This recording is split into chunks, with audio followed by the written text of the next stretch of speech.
بسم اللہ الرحمن الرحیم۔ جب عباسی خلیفہ ہلاکو خان کے سامنے آیا، ہلاکو کی فوجوں نے بغداد میں اس حد تک قتل و غارت کی کہ دریائے دجلہ کا پانی کئی روز تک سرخ رہا۔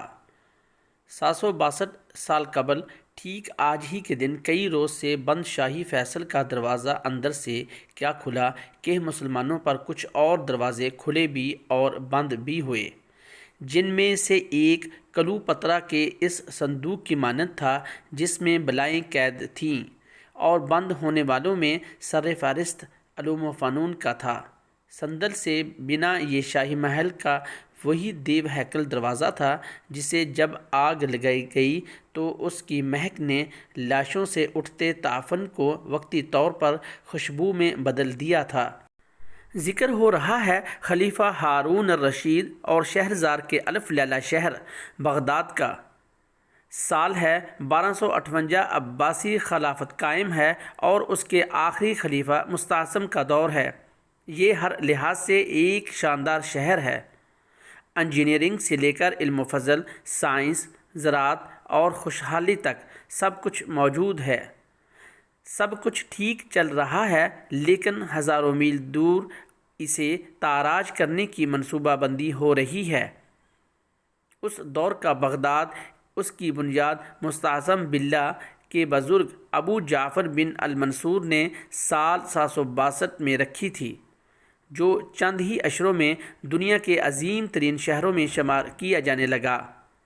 دنیا بھر سے فلسفی، علماء، سائنسدان اور ادبا یہاں پہنچنے لگے۔ علم کیمیا کے بانی جابر بن حیان، بابائے الجبرا الخوارزمی، مشہور فلسفی الرازی، الکندی، مشہور مفکر الغزالی سمیت کئی اہم علمی شخصیات یہیں رہائش پذیر رہیں۔ اس دور کے ایک شاعر نے اس کا نقشہ ان الفاظ میں کھینچا تھا: دجلہ کا کنارہ حسینوں سے پر تھا اور شہر کا چوک مورخوں سے دمکتا تھا۔ ہر طرف شادابی تھی، تاہم دوسری طرف کچھ منفی چیزیں بھی تھیں۔ دولت کی فراوانی نے تن آسانی کو جنم دیا تھا، فرقہ واریت عروج پر تھی، کوے کے حلال یا حرام ہونے پر مباحث ہوتے تھے۔ مستعصم اور ابن القمی مستعصم کا پورا نام ابو احمد المستعصم باللہ عبداللہ بن منصور المستنصر تھا۔ وہ 37ویں اور آخری عباسی خلیفہ تھے۔ سن 1213 میں پیدا ہوئے اور 1244 میں خلیفہ بنے۔ ابن القمی ان کا وزیر خاص تھا، تاہم خلیفہ کے بیٹے کے ساتھ رنجش کی وجہ سے وہ اندر سے اس خلافت کے خلاف تھا۔ جب اسے چین اور روس کے وسطی علاقے منگولیا سے اٹھنے والے اس نوجوان کے بارے میں معلوم ہوا جو آئے روز ملکوں پر ملک فتح کیے جا رہا تھا، تو اسے پیغام بھجوایا کہ اگر وہ بغداد پر حملہ کرے تو مدد کی جائے گی اور قبضہ کرنے میں زیادہ دقت نہیں ہوگی۔ ہلاکو خان کون تھا؟ ہلاکو خان منگول حکمران چنگیز خان کا پوتا تھا۔ وہ بھی اپنے دادا اور باپ کی طرح ساری زندگی قتل و غارت میں جتا رہا۔ 1256 میں اس کو اس وقت ایران کا حکمران بنا کر بھیجا گیا جب وہاں ایک باغی گروہ سر اٹھا چکا تھا، تاہم ہلاکو خان نے اس کو کچل دیا اور اس کے بعد بھی کئی ممالک پر حملہ آور ہوتا رہا۔ ہلاکو خان لشکر سمیت 29 جنوری 1258 کو بغداد پہنچا اور دریائے دجلہ کے کنارے پڑاؤ ڈالا۔ جب اسے ابن القمی کا پیغام ملا تو اسے بغداد میں دلچسپی پیدا ہوئی اور 2 لاکھ کی فوج کے ساتھ نکل پڑا، جو منجنیقوں اور بارودی مواد سے لیس تھیں۔ ابن القمی کو علم ہوا تو اس نے خلیفہ سے کہا کہ ہمیں اتنی بڑی فوج ایسے ہی بیکار بیٹھی تنخواہیں دے رہی ہے، ان کو دوسرے علاقے کے سرداروں کے پاس بھیج کر کسی پیداواری کام پر لگائیں، جس پر زیادہ تر فوج دوسرے علاقوں میں بھیج دی گئی۔ بغداد کا محاصرہ ہلاکو خان لشکر سمیت 29 جنوری 1258 کو بغداد پہنچا۔ دریائے دجلہ کے کنارے پڑاؤ ڈالا اور خلیفہ کو خط لکھا: لوہے کے سونے کو گھونسا مت مارو، سورج کو بجھی ہوئی شمع سمجھنے کی غلطی مت کرو، دروازے کھولو، خندقیں بھر دو، حکومت چھوڑ کر ہمارے پاس آ جاؤ۔ اگر ہم نے حملہ کیا تو پاتال میں پناہ ملے گی نہ آسمانوں میں۔ چونکہ اس وقت تک خلیفہ کو امید تھی کہ مراکش اور دوسرے ممالک اس کی مدد کر آئیں گے، اس لیے ہلاکو کو جوابی خط لکھا: چند روز کی خوش قسمتی سے تم نے خود کو کائنات کا مالک سمجھنا شروع کر دیا۔ مشرق سے مغرب تک اہل ایمان میرے ساتھ ہیں، اس لیے بخیریت لوٹ جاؤ۔ دن پر دن گزرتے رہے، اس دوران دریائے فرات کے کنارے آبادی کو ہلاکو خان کے سپاہی نشانہ بناتے رہے، جس پر خلیفہ نے فوج کو مقابلے کے لیے بھیجی جو تاتاریوں کے لشکر کے سامنے نہ ٹک سکی، اور چند دن کے اندر زیادہ تر فوجی مارے گئے۔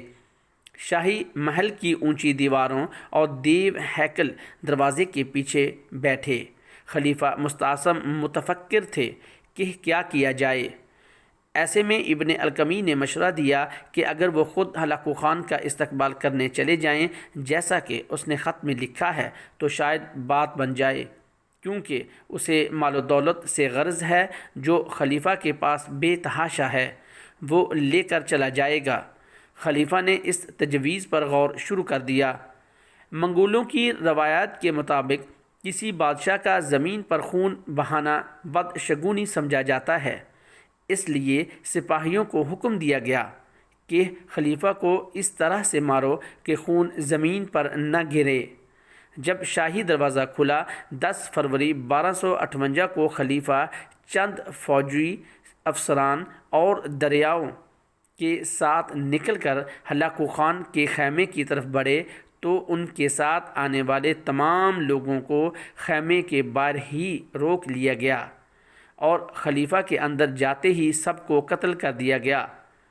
خلیفہ کو وہیں سے پکڑ کر قید خانے میں ڈال دیا گیا۔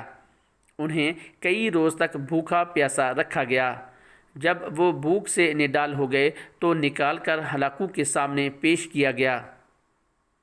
خلیفہ ہلاکو کے تاریخی مقال میں جب کئی روز سے بھوکے عباسی خلیفہ نے پیش کیے جانے والے خوان کا ڈھکن اٹھایا تو اس میں ہیرے جواہرات تھے۔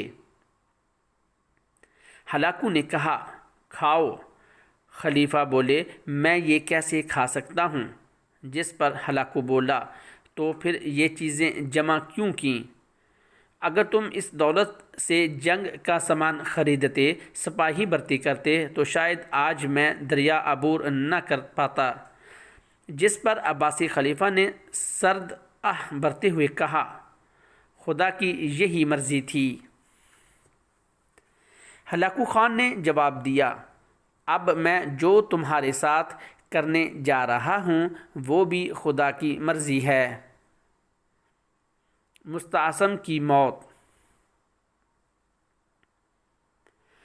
منگولوں کی روایات کے مطابق کسی بادشاہ کا زمین پر خون بہانا بدشگونی سمجھا جاتا ہے، اس لیے اس نے سپاہیوں کو حکم دیا کہ اس طرح سے مارو کہ خون زمین پر نہ گرے۔ خلیفہ کو قالین میں لپیٹ کر پہلے فوجیوں نے لاتوں گھونسوں کا نشانہ بنایا اور پھر اس پر اس وقت تک گھوڑے دوڑائے جب تک موت واقع نہ ہو گئی۔ ہلاکو کی فوجوں نے بغداد میں اس حد تک قتل و غارت کی کہ دریائے دجلہ کا پانی کئی روز تک سرخ رہا۔ کتب خانوں کو جلا دیا گیا۔ گلیوں میں پڑی لاشوں کے ڈھیر سے اٹھنے والے تعفن کی وجہ سے ہلاکو کو رہائشی خیمہ شہر سے باہر لے جانا پڑا۔ ایک اندازے کے مطابق 5 سے 10 لاکھ افراد کو قتل کیا گیا۔